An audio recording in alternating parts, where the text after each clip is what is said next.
Welcome to Hacking Music. I'm your host, John Pisciotta. The goal of this podcast is to break off a piece of the hacking music training we use and train artists in every day to master the best of what other headliner artists have already figured out so that you can unlock your potential. Additionally, we interview world-class artists and entrepreneurs, doers and thinkers so that you can better analyze your problems, seize your opportunities, and master your decision-making and execution. Every episode is packed with training, lessons, and force multipliers that never expire. And if you're listening to this, you're missing out. If you'd like members-only training and exclusive content, you can join at hacking-music.com. Check out the show notes for a link. All right. Good morning, beautiful people. Welcome, welcome, welcome in as people are jumping on here. Today, we're doing something a little different. Ken, Gay, Finbar, and I are doing kind of a special Q&A episode of the Hacking Music podcast. I guess you can call it AI for mere mortals. So whether you're an author, musician, filmmaker, how does AI affect what you're doing now and going forward? So we're going to be catching up with Finbar and discussing what becoming AI ready means. We're going to talk about this thing called the Style Transfer Engine and really the state of media and AI. So if this is your first time or you're new to the community, Hacking Music is a training and execution platform that helps artists, about 12,000 of us, align and monetize their talent and ability. Our mission is to serve the world by strengthening the next generation of headliner level artists and to help them connect with the people that care most about them, and that's their fans. So with that, gentlemen, welcome in. How are we doing? Right. Early morning here in Australia. Loving being here. Yes, the time zone challenge. Yes. And what time is it in Australia? Look, it's not too bad. It's 7 a.m. So I've been up for a little while. Yeah. Good. Good morning. Good morning, Finn. Good morning. Morning, Ken. How are you, buddy? Good afternoon.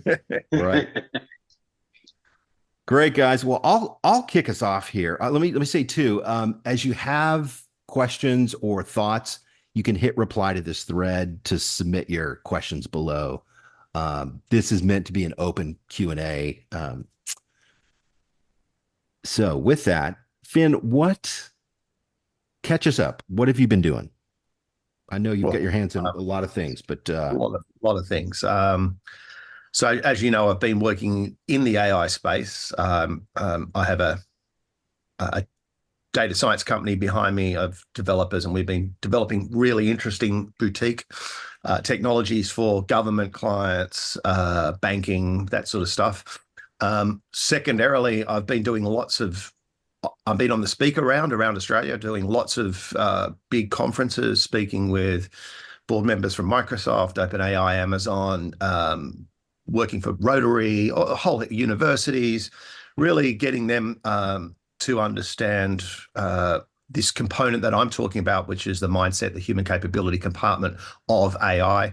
And obviously, working with you guys and a bunch of smart people on trying to bring together the rapid growth of generative AI into a value proposition for artists, as well as a number of other things, building coding technologies for logistics and manufacturing, and so a lot of just different things. I'm also about to start a global role with a major fintech company, traveling around the world working with their customers. So wearing lots of different hats and playing music, of course. And your 12-string guitar. My war guitar, yeah. Yeah, awesome. So, Finn, we've been heads down working on something that's pretty interesting. Can you talk a little bit about Monarch and how you see that fitting into the current music and media world? Yeah, so I always start with, when I look at building innovation and technologies with people, it always starts on a needs first, not an ideas first. So there's two different mindsets that you approach it. So when looking, obviously being involved, like with most of the people on the call, probably been involved in the music industry for a long, long time internationally. you get to know the complexity of the industry, and you start to marry that and looking at the problems of artists and the ability for publishers to be able to have any sort of control over any sort of playback of anything, really. But there's these label deals going on, and what's been happened is that, obviously artists are on this diminishing path of diminishing returns, whereby the content they're creating is so commoditized and the tools are so readily available that it makes a greater influx of content, which makes it harder to discover. And, there's all these things like, people don't want to go out anymore because it's too costly and they want to stay at home. So there's all these competing forces, which is driving the value of the end product down and down and down. And it's being controlled by a huge, smaller and smaller number of people as they get acquired. And so when you look at that side of it, then you look at what's happening in generative AI, the ability to write a prompt and generate content on the fly. We're at this fundamental part in human history where art is changing, like fundamentally. And what it means to be an artist is changing fundamentally, right? When you have technologies that can create things in seconds on a prompt, whether you want to argue at the moment whether it's got real human emotion or not, sure, we're at the very beginning of this journey with AI. And where I think, if I look back in history, you see these points in history like ASCAP with the piano rolls, with Napster. When there's these changes in technology, the first port of call is fight against it. Stop it from happening. And so looking at that, I really started to, and being in the generative AI space and being a musician and being involved in rights and building many technologies in the past that are brought to market through the music industry, we had these conversations, John and Ken, and we started saying, well, my belief is in the future, the content, the file, the media asset, the song, the movie is not where the transaction lies.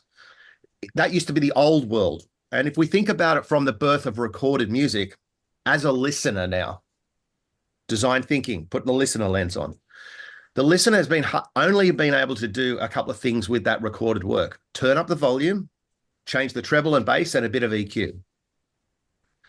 Recently, there have been some advancements like Dolby Atmos, which is an algorithm to try and make the sound around you in an ambisonic environment. But for the most part, the listener has never been able to interact with the art. And that's fine, because it's about the art. It's the artist. Right.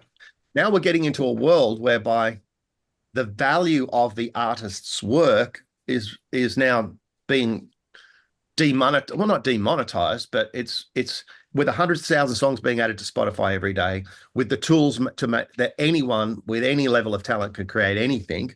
And with these AI tools, even in the DAW and the production software, which a lot of people that I know that are musicians will talk about AI and they go, well, this AI thing, blah, blah. And I go, well, you're already using it. Do you use Logic? Do you use Ableton? Do you use Ozone and Native Instruments? These tools have AI in them. So in a way, you're creating using AI. It's just a different version of it. So the principle I got to was this, that if the content is no longer, or it's in the future, it won't be where the transactable value is. Where is the transactable value? Where is the value in content going forward?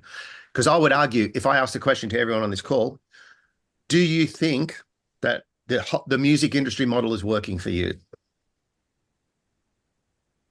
Are you able to afford a living off it? You may be, but for the most part, I think most people say it's not working for me. So I believe, knowing about generative AI, that the future of content and in the transactional value is the interface between a prompt and the likeness and style of an artist. And so much like a likeness and style of that's been used for a long time in copyright or other types of methodologies, it's how might we start to, using AI, interrogate content in a way whereby we can build a style fingerprint which can be intercepted when someone types a prompt in a generative AI engine. So we believe the hypothesis was, instead of trying to stop generative AI engines and people being able to write a prompt which will generate a song that sounds a bit like this, we can interface a write, just like a mechanical or a master recording or any of the other types of rights that currently exist, sync rights or whatever. Yeah. This methodology already exists. It's a proven method to monetize content. But there needs to be a new right for generative AI, one that has the ability to build a neural style transfer, and I'll explain that in a minute, which is an existing technology. It already exists, where you can pull out 70 or 80 different feature extractions from a whole entire catalog of artists' works, and then build the connective tissue between that and the large generative AI commercial platforms. Right. So when a prompt, write me a song that sounds a bit like Coldplay with these lyrics over here in a style of country music, that prompt itself can get interrogated and create and invoke a license transaction. Mm-hmm. So that was the hypothesis, looking at how might we understand from MFCCs and fast Fourier transform, which is part of the MFCC process. I'm talking a little bit technical now, but this is how we... Little bit. Yeah. So, but in essence, music has a time domain. It goes over a period of time. Yeah. Right. So you need to turn that time domain into a frequency spectrum. You might have seen a spectrograph, like colored pictures of what your audio looks like. Yeah. So that's part of it. And then, So, Finn, this sounds like it's a game changer. This sounds like this could be the future of music and media. To me, look, I first off, I think it is. If we think about analog tape and then going to digital MP3s or AIFs or uncompressed audio, whatever, we tend to think of let's in a digital world mimic the analog world. Let's give you an example. An Edit Suite Final Cut Pro has a picture of a tape on the timeline, which you cut it up with digital tools. And it's to represent a reel of a video with thumbnails. Yeah. And so, but as these things evolve, new technologies can be included into it. I talked about, so I think it'll be a game changer, but let me just jump in. I've talked about the problem from the artist's perspective. Yeah. Let me talk about the problem now from the labels and the publisher's perspective. They're both different, actually, the way I see it. But if I went to a label now and I said, what completely new monetization tools do you have at your feet to generate a ton of money without doing any work? And how do you revalue existing catalogs or existing, artists' works in a way whereby you basically have to do very little work? And I think the answer would be, it would be hard for them to answer that.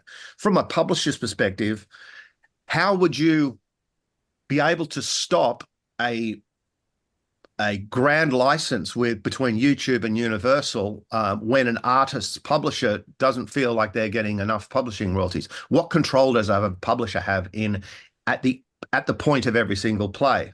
Then if I put it through the lens of a big commercial AI platform like Anthropic's and Claude Engine or OpenAI, if we look at Anthropic and OpenAI and Gemini, there's a reason why those big commercial platforms aren't allowing you to generate music. You can only do it on Udio and Suno at the moment.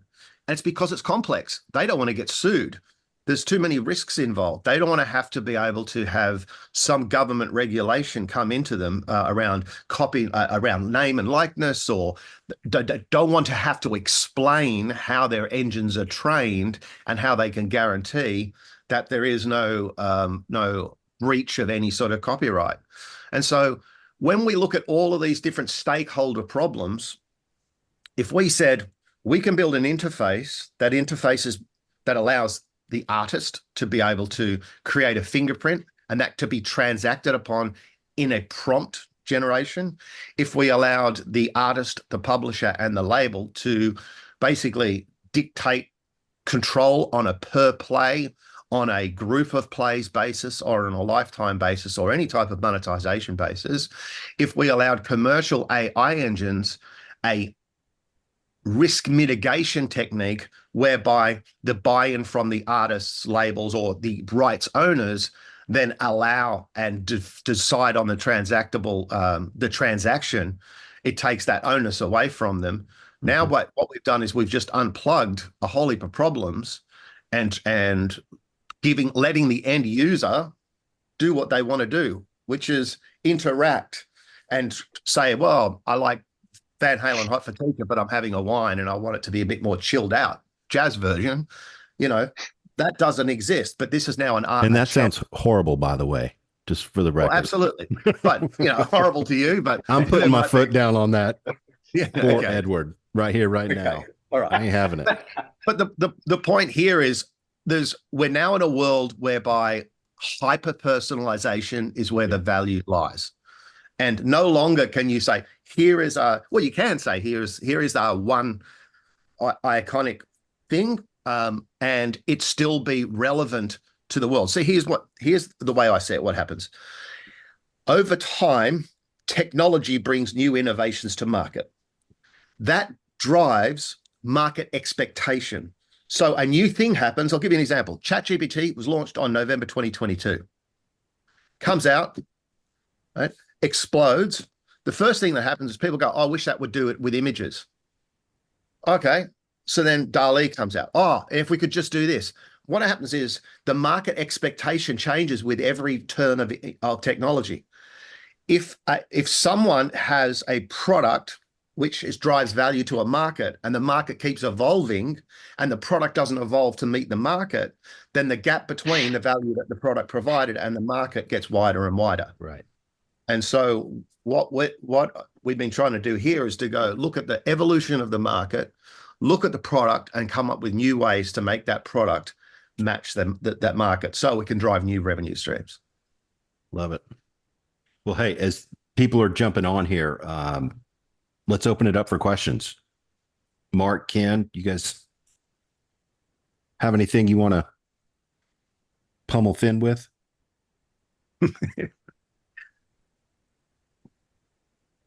So I have a question, like in a process format, and think about like think about an artist, a small catalog. How does that work? What's that process look like? They're not, Garth Brooks or they're not that. How does that look for them? And what's that process look like? Okay, so great answer, great question. My answer is where we're at is we're building the engine component. Think of the engine in the car and think about the process that you're talking about is what does the body look like? How many doors does it have on the shell of the car? So I'll explain that in a bit more sense.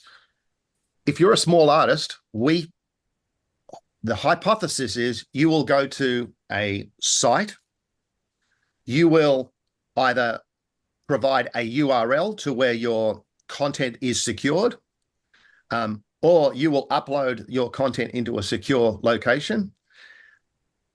You will then say generate style fingerprint.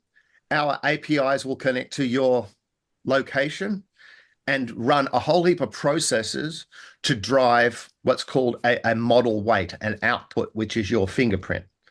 You have a dashboard as the artist, and on that dashboard, you will then say, here is your model weight, or let's just call it, this is your serial number to make it simple. Here's your serial number. That serial number is, you can now say, okay, I will allow that on a number of different categories. So it could be, I will allow anyone on any type of thing to be able to generate, anytime someone types in my song or my catalog of works or my video or any of my graphics, which is all part of your fingerprint, anyone where someone says, I want it to look or feel or sound like me, the artist, I will allow all of that.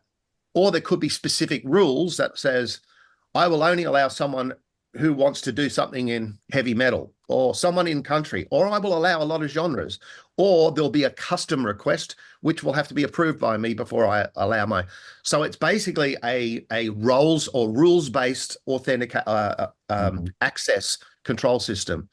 Where currently at this phase, we're not building that. We're just building the engine, which does the fingerprint. But being the engine in our second phase of development, we will actually be building that out. for labels, for artists, for publishers, but we need to go and interrogate the market and get the insights to make sure we make the best decision on building it, rather than building it and then doing second iteration, third iteration. So the simple thing is we want to build a control interface where the artist has control and make it really, really simple. It's about, here's my works, here is this serial number. That serial number, which is a model weight, will allow a generative AI engine to ingest that and create the music in your style. Does that answer the question, or not really? Yeah. So, I'm trying to build a dashboard. Understanding I've got control in a dashboard format makes total sense. And all right. Yeah. Rather than just having a dashboard that says this is what you've earned, it's actually a control dashboard. And so Finn, go ahead, Ken. So my curiosity is in that fingerprint build. Like how many data points? What is it?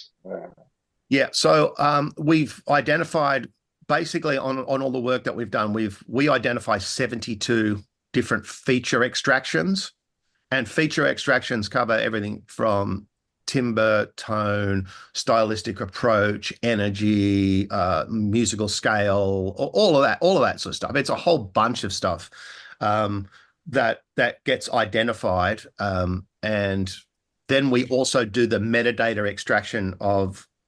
So part of it is the actual content itself, which is interrogated, and we pull 72 different features out of that content, and then we actually pull the metadata, which is the top level metadata, not low level metadata. So top level metadata is obviously, name, song, publishing info, date of authorship, time of duration, all of the core stuff that sit in the headers of the content files. That all gets ingested, and then where any metadata doesn't exist, then we poll external APIs to then backfill that and just make sure that the data is strong and intact. So we've got pitch tracking, chord recognition, structural segmentation, key detection algorithms, tempo. There's just so much that goes on in this stuff. And then once we've got that, that's on a per song basis. Then there's a whole other AI process that sits on top of that takes the feature extraction and then builds it goes into a neural network, and that neural network basically then decides on how the fingerprint or the neural style transfer is created. So it's a combination of existing technologies with just the way we're putting it together is and the problem with the process and the utility of what we're putting together is what our patents are around. So Finn, when you say style transfer engine, this is your serial number that you talked about a little bit ago. So serial number, I'm putting this through a mental model of an artist who doesn't understand what model weights are. So think of it as a serial number. Right. Or a fingerprint. So this is different. Like, this isn't tracking copyright violations or DRM. No. This is measuring a holistic brand fingerprint. So if I'm Kiss, I have makeup, I have archival videos, I have music, I have underlying copyrights. This takes a holistic approach to the content. Is that fair to say? Yeah, because if it was just the music, we might find a lot of collision between artists.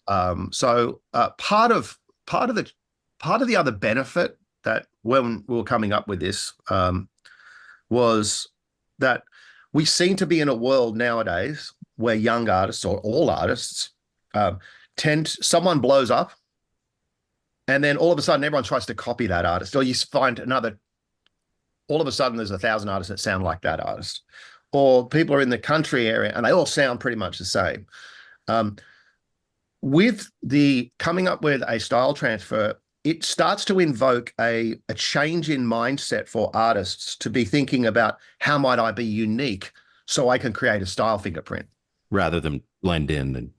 rather be than, oh, let's copy them because someone's listening to that. So then the algorithm on Spotify will then recommend me because that, and then that's the way I'm going to get played, but I'm not getting paid, even though I'm getting, it's that whole, it's a completely different way at looking at from an artistic viewpoint of content. Right, right.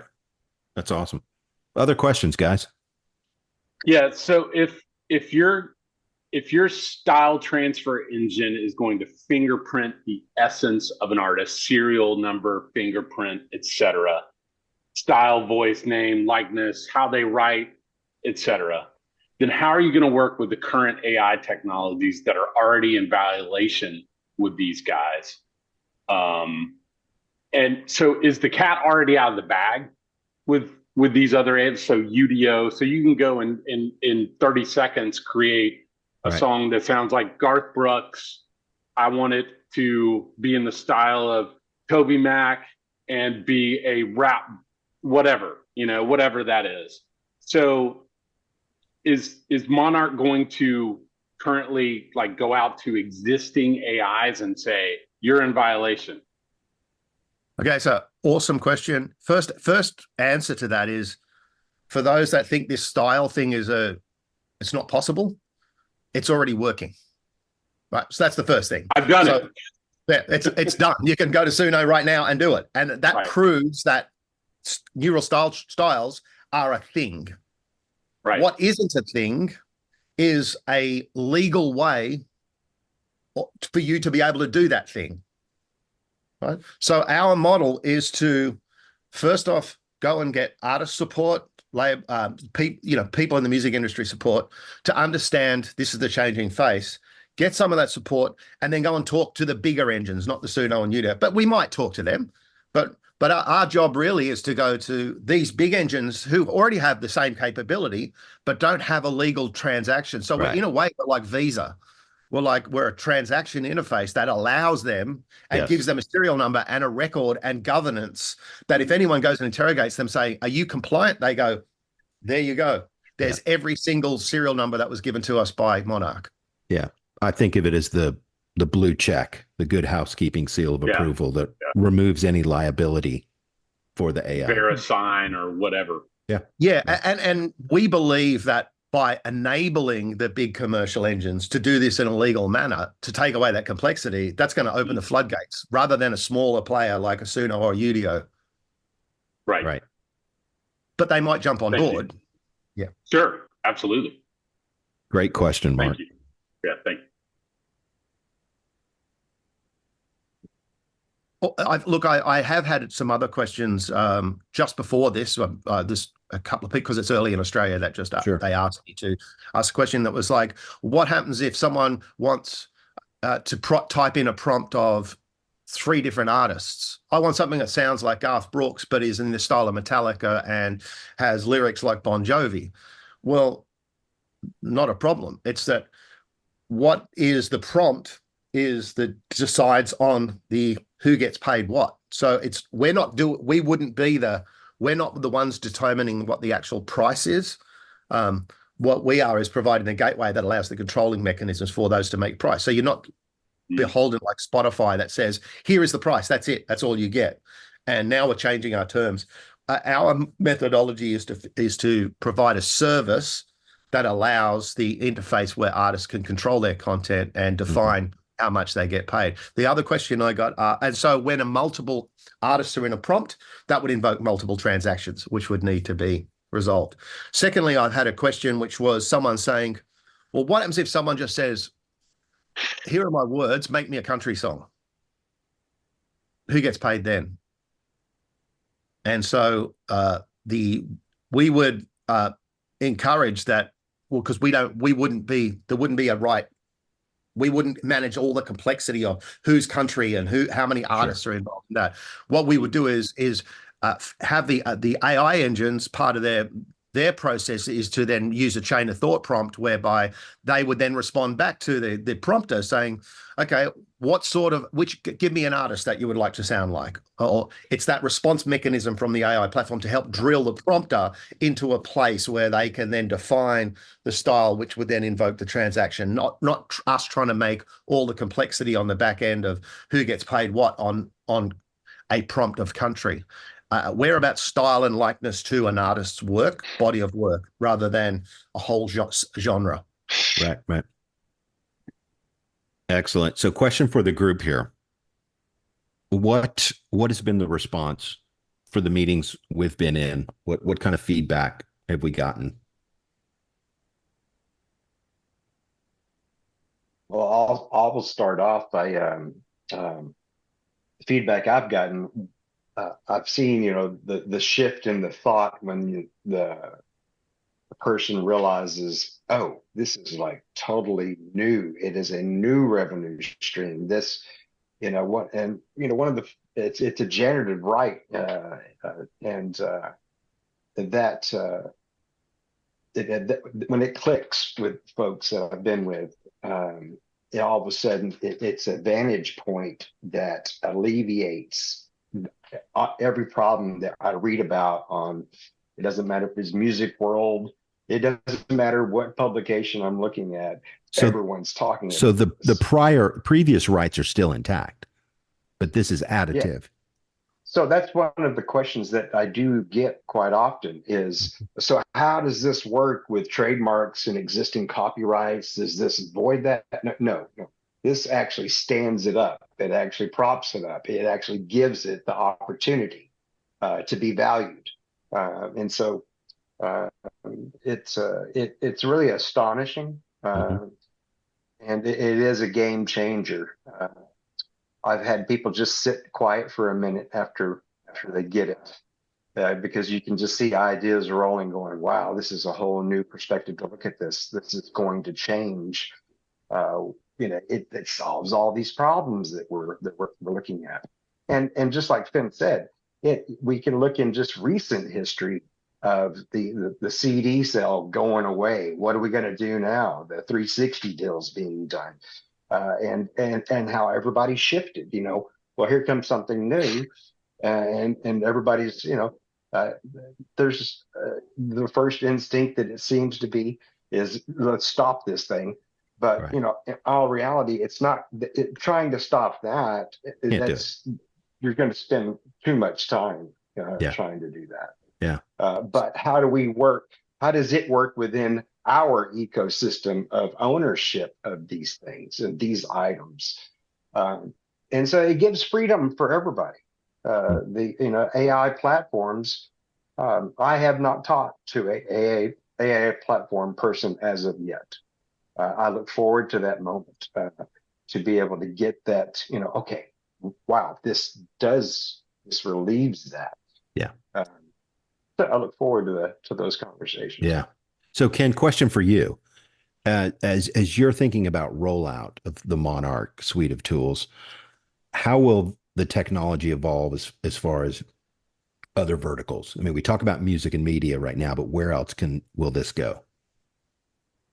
Well, the verticals quickly identifiable, is also, when you say publishing, well, there's also authors, there's a book, there's that entire vertical. From there, you think about athletes, think about influencers that we have today everywhere. This is their likeness. This is them. One of the most inspiring parts of this is when you realize how it does drive an artist's creativity. It actually is a freedom. Yeah. That whole chase sounding like what, it actually puts you in a space where your creativeness is actually in a freedom mode. Yeah. And it's not, and so that's a much different approach to art. Yeah. In a business sense, right? So it kind of helps them get back to being the artist. Oh, absolutely. Being the artist is now, back in your lap to do. It's here. It's what you get to do today. You get to wake up and be an artist. I love it. Yes. Excellent, guys. Well, I know there's a ton of stuff that we can't quite talk about yet, but we'll be talking about more in the next coming weeks. And this is something we're going to be doing kind of an ongoing rolling series. Every couple of weeks, we're going to be just kind of talking about what's happening at Monarch. So any last thoughts, guys, as we say goodbye for episode one one. thing I'd like to mention, if it's okay, John, is Absolutely. a lot of the conferences I'm talking about with these big tech companies. Part of my training is I'm an international board member of the world's biggest innovation organization called Ginny out of the USA. And secondly, I'm trained as a subject matter expert in human capabilities, which is they used to be called soft skills, which are the different disciplines that help build what's called T-shaped individuals. Someone who has the competencies, the skills, attributes, and behaviors to do a job, but also the mindset that builds an adaptive mindset, one that can connect the unconnected, that can look and see ahead of the curve, all of that sort of stuff. Multidisciplinary approach, lifelong learning. If anyone's interested, and maybe we could do this on another call, is I talk about this change requires a change in mindset. I say that as humans, we're all running an operating system, a human operating system. We have our conscious, subconscious, and our subconscious has autonomous behaviors, things that are our biases. Oh, I'm not going to do that. And some of these things get in the way of us actually progressing. And with AI, we need to upgrade our human OS. And I've got a whole white paper I wrote with one of Australia's leading scientists on this. So if anyone's ever interested, I could send a paper, because I think that part of this is the technology, but the other part is the human adaptation and being able to get around it, not be, yes, there's going to be challenges going forward, but the path and what we're trying to achieve is for the good of all stakeholders. And, by us building an army of people who want to get behind this with the right mindset, I think this can have a positive impact for everyone in the industry. Yeah. Maybe we can hit on that topic next time, Finn. Okay, cool. That'd be great. Guys, thanks so much for carving out time. I know there's a lot more that we want to talk about that we really can't hit on yet, but just wanted to start the conversation and start sharing some of the exciting news that's going on inside of Monarch. So, guys, thank you so much. Pleasure. Great meeting everyone. Thanks, John. See you next time, guys. Welcome to Hacking Music. I'm your host, John Pisciotta. The goal of this podcast is to break off a piece of the hacking music training we use and train artists in every day to master the best of what other headliner artists have already figured out so that you can unlock your potential. Additionally, we interview world-class artists and entrepreneurs, doers and thinkers, so that you can better analyze your problems, seize your opportunities, and master your decision-making and execution. Every episode is packed with training, lessons, and force multipliers that never expire. And if you're listening to this, you're missing out. If you'd like members-only training and exclusive content, you can join at hacking-music.com. Check out the show notes for a link.